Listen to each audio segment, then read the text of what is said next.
Welcome to Not Milk Never Milk. Subscribe if you're lactose intolerant. In this video, I will explain how to use the Vega app.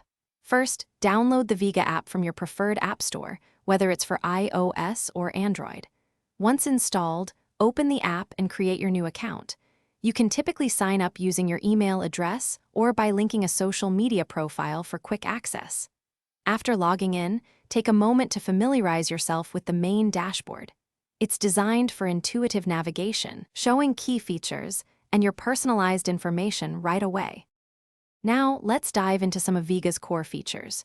You can easily access your profile settings to personalize your experience, adjusting notification preferences and display options.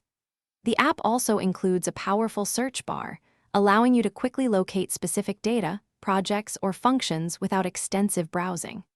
For organizing your work, navigate to the dedicated sections for managing projects or tasks, where you can add new items, track progress, and set deadlines with ease.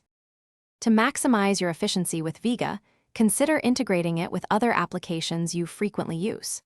This can streamline your workflow significantly. You can also set up automated reports to receive regular performance summaries directly to your inbox, saving you valuable time.